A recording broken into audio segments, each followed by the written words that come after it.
नमस्कार, स्वागत है एक बार पुनः आप सभी का एजुकेशन लाइव में। दोस्तों मैं आप सभी के लाया हूँ साइंस का क्लास। दोस्तों आप जानते हैं कि हम लोग का टॉपिक चल रहा है प्रकाश चैप्टर, ठीक है। दोस्तों आज हम लोग का प्रकाश चैप्टर से दूसरा क्लास है।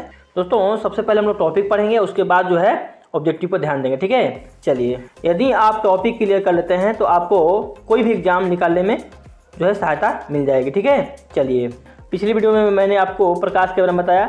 देखिए, प्रकाश वह भौतिक कारण है जिसमें हम किसी वस्तु को देखने की अनुभूति करते हैं, यानी वह माध्यम जिसके द्वारा हम किसी वस्तु को देखने का अनुभव करते हैं या देखते हैं, क्या कहलाता है दोस्तों? प्रकाश कहलाता है।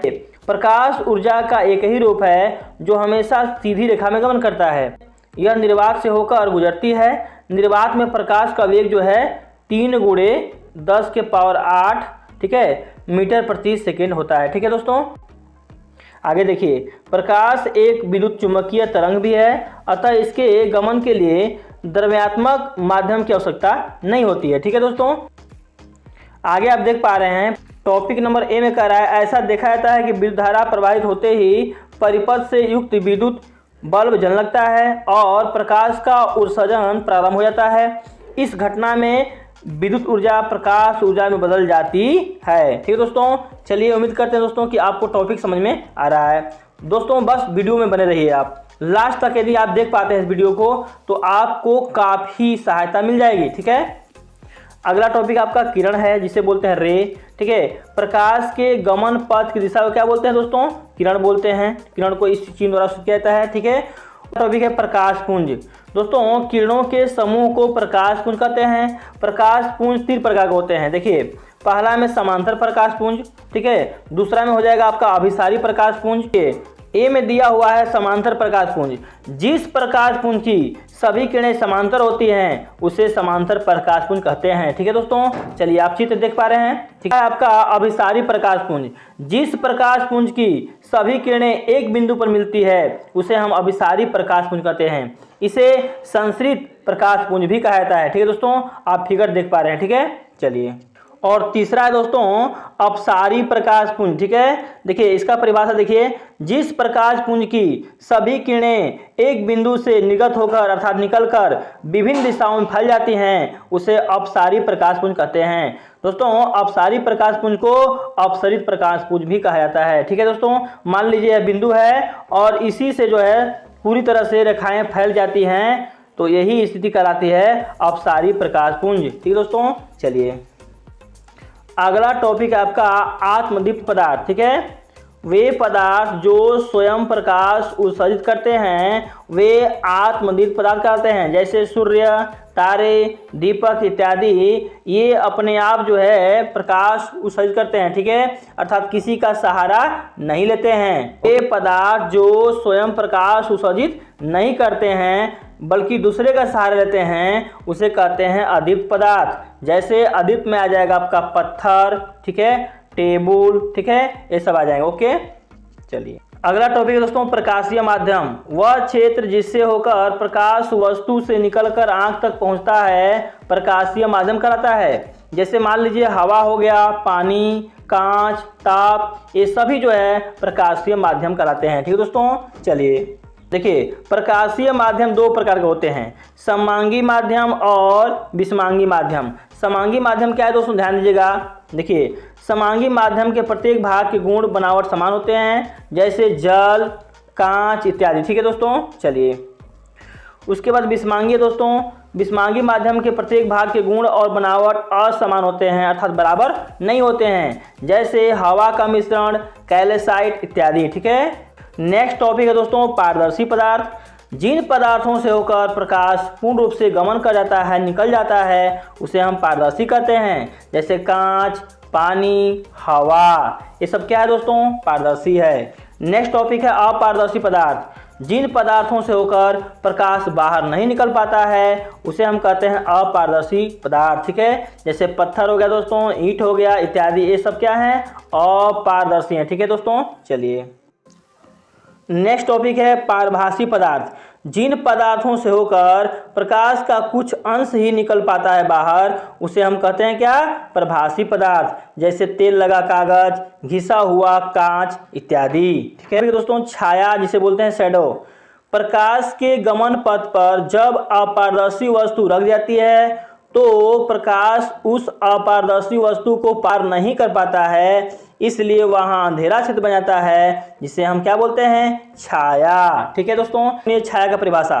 प्रकाश के गमन पथ पर जब अपारदर्शी वस्तु रख दी जाती है तो प्रकाश उस अपारदर्शी वस्तु को पार नहीं कर पाता है, इसलिए वहां अंधेरा बन जाता है, तो उसी अंधेरे क्षेत्र को ही हम लोग छाया बोलते हैं। ठीक है दोस्तों, नेक्स्ट टॉपिक है प्रकाश का परावर्तन।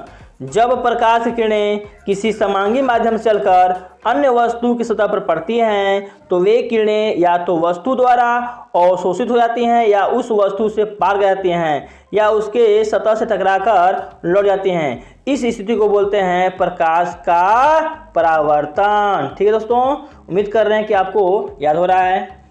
अगला टॉपिक दोस्तों काफी इंपॉर्टेंट है, प्रकाश के परावर्तन के नियम। देखिए, प्रकाश के परावर्तन के दो नियम होते हैं। ठीक है दोस्तों, पहला नियम और दूसरा नियम। पहला नियम में समझिए क्या होता है। पहला नियम में आपतित किरण, परावर्तित किरण तथा आपतन बिंदु पर डाला गया अभिलंब सभी एक ही समतल में होते हैं। नियम क्या है समझिएगा। आपतन कोण परावर्तन कोण के बराबर होते हैं। यदि आपतन कोण I तथा परावर्तन कोण R हो तो कोण I बराबर कोण R होता है। ठीक दोस्तों, नेक्स्ट टॉपिक है आपका प्रतिबिंब, जिसे बोलते हैं हम लोग इमेज। ठीक है, देखिए यहाँ पर ध्यान दीजिएगा। किसी बिंदु वस्तु से आ रही प्रकाश की किरणें परावर्तन या अपवर्तन के बाद जिस बिंदु पर संसृत या पड़ती हुई मालूम होती है उसे हम क्या बोलते हैं? प्रतिबिंब। ठीक है, और ध्यान दीजिएगा प्रतिबिंब दो प्रकार के होते हैं, वास्तविक प्रतिबिंब एवं काल्पनिक प्रतिबिंब। ठीक है, वास्तविक प्रतिबिंब क्या है ध्यान दीजिएगा। जब किसी बिंदु वस्तु से आ रही प्रकाश किरणें परावर्तन या अपवर्तन के बाद एक बिंदु पर संतृप्त होती हैं या पड़ती हुई मालूम होती हैं तो उसे हम क्या बोलते हैं दोस्तों? वास्तविक प्रतिबिंब। और दोस्तों ध्यान दीजिएगा, वास्तविक प्रतिबिंब वास्तविक कटान से बनता है। ठीक है दोस्तों, उम्मीद कर रहे हैं दोस्तों कि यह टॉपिक आपको समझ में आ रहा है। दोस्तों सिर्फ और सिर्फ मेरा आवाज़ भी आप सुनते हैं तो आपको उम्मीद करते हैं पूरी तरह से याद हो जाएगा। उसके बाद ध्यान दीजिए, परावर्तक सतह की प्रकृति के अनुसार परावर्तन दो प्रकार के होते हैं। पहला है नियमित परावर्तन, दूसरा है क्या? अनियमित परावर्तन। ठीक है, जगह नियमित परावर्तन क्या है? जब प्रकाश किरणें चिकनी चमकीली सतह पर पड़ती हैं तो वे नियमित रूप से परावर्तित होते हैं। इस नियम को हम क्या बोलते हैं? नियमित परावर्तन। ठीक है, आप चित्र में देख पा रहे हैं। ठीक है, दूसरा है आपका अनियमित परिवर्तन। जब प्रकाश किरणें रुखड़ी और चमकीली सतह पर पड़ती हैं तो वे अनियमित रूप से परिवर्तित हो जाती हैं। ऐसे परावर्तन को क्या बोलते हैं? अनियमित परावर्तन। अर्थात कहने का मतलब टेढ़ा मेरा दोस्तों उखड़ा उखड़ा। ठीक है, इसे क्या बोलते हैं दोस्तों? अनियमित परावर्तन। ठीक है, अगला टॉपिक है आपका समतल दर्पण से प्रकाश का परावर्तन। ठीक है, जब प्रकाश किरण समतल दर्पण के परावर्तक सतह पर पड़ती है तो निश्चित नियमानुसार बदल जाती है, जिसे हम प्रकाश का परावर्तन नियम कहते हैं। आप देख पा रहे हैं इस चित्र को। ठीक है, यह कौन सा दर्पण दोस्तों? आप लिख सकते हैं M और M डैश। ठीक है, यह समतल दर्पण है। कौन दोस्तों? समतल दर्पण। ठीक है, आप देख पा रहे हैं यहाँ से समतल दर्पण। उसके बाद देखिए O क्या है? आपतन बिंदु। उसके बाद देख पा रहे हैं यहाँ से आपतित किरण। उसके बाद यह हो जाएगा आपका अभिलंब। उसके बाद यह हो जाएगा आपका परावर्तित किरण। ठीक है, कोण AON बराबर क्या दिया दोस्तों? कोण I दिया है। ठीक है, कोण आपका हो जाएगा देखिए BON बराबर क्या? कोण R। ठीक है दोस्तों, उम्मीद करते हैं दोस्तों कि आपको समझ में आ रहा है। अगला टॉपिक है वास्तविक प्रतिबिंब तथा आभासी प्रतिबिंब में अंतर। दोस्तों यह प्रश्न बार बार परीक्षाओं में आता है। ठीक है दोस्तों, देखिए वास्तविक प्रतिबिंब किसे कहते हैं?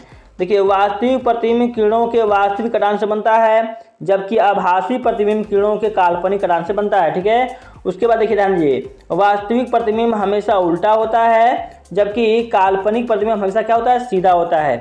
वास्तविक प्रतिबिंब को पर्दे पर उतारा जा सकता है, जबकि आभासी प्रतिबिंब को पर्दे पर उतारा नहीं जा सकता है। चौथा है वास्तविक प्रतिबिंब दर्पण के सामने बनता है, जबकि आभासी प्रतिबिंब दर्पण के पीछे बनता है।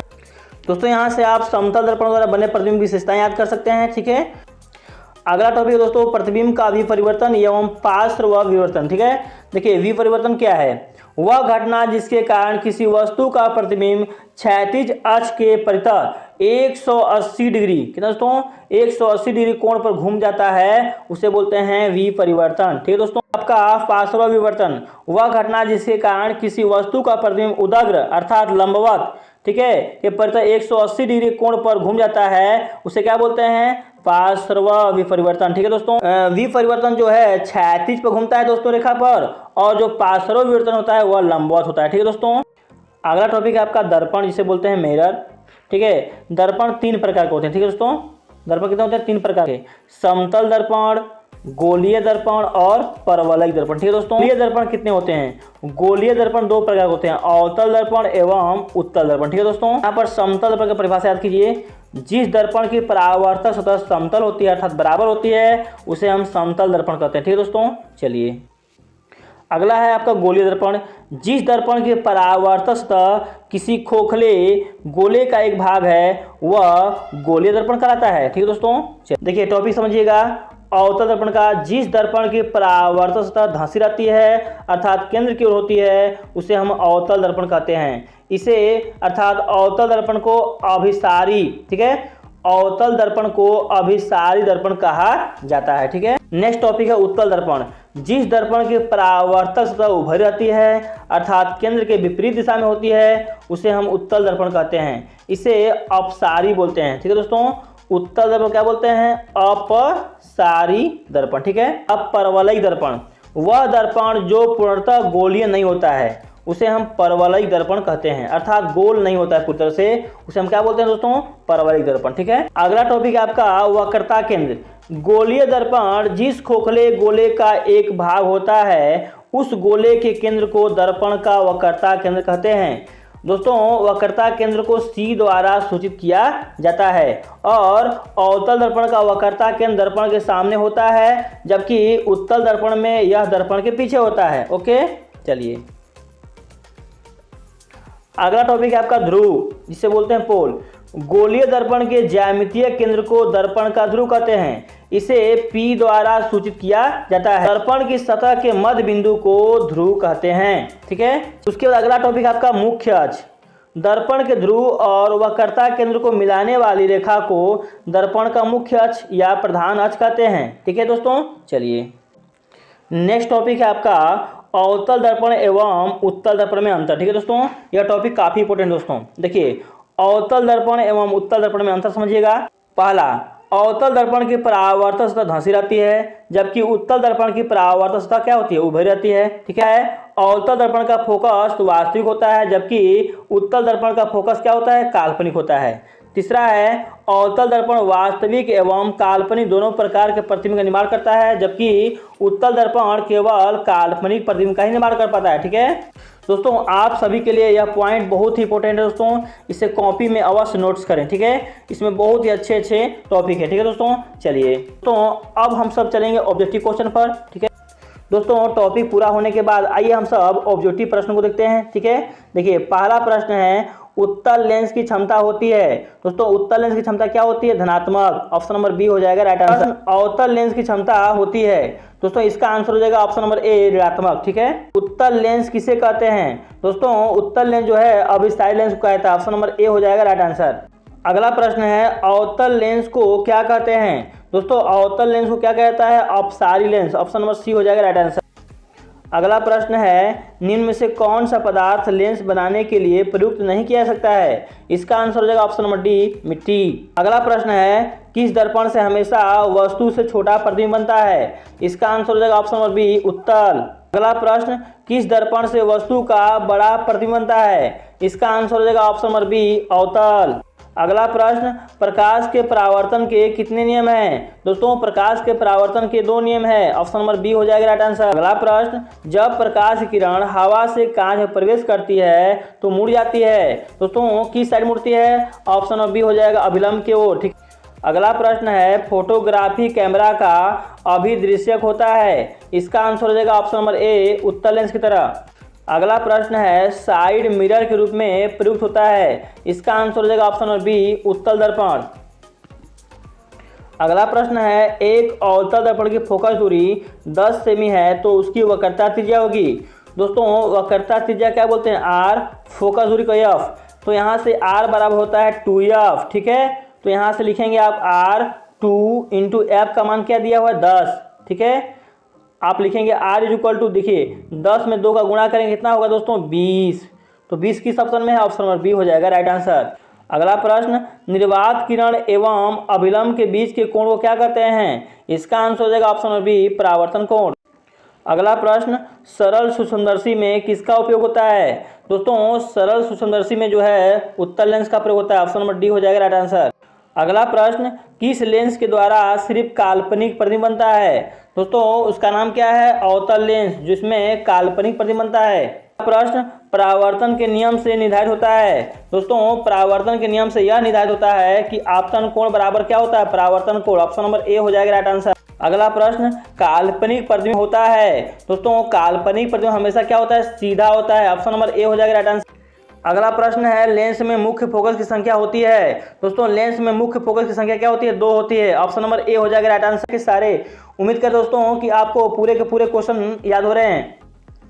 अगला प्रश्न है, सर्च लाइट का परावर्तक सतह होता है। दोस्तों सर्च लाइट का परावर्तक सतह क्या होता है, अवतल लेंस की तरह है। सर्च लाइट का परावर्तक सतह होता है। दोस्तों सर्च लाइट का परावर्तक सतह होता है किसकी तरह, अवतल की तरह। अगला प्रश्न है, दाढ़ी बनाने में कौन सा दर्पण प्रयुक्त होता है। दोस्तों दाढ़ी बनाने में जो है अवतल दर्पण का प्रयोग होता है, ऑप्शन नंबर सी हो जाएगा राइट आंसर। तो दोस्तों उम्मीद करते हैं कि आज का वीडियो आप सभी को काफ़ी पसंद आया। दोस्तों एक नए टॉपिक के साथ मिलते हैं अगली वीडियो में, तब तक के लिए धन्यवाद, जय हिंद।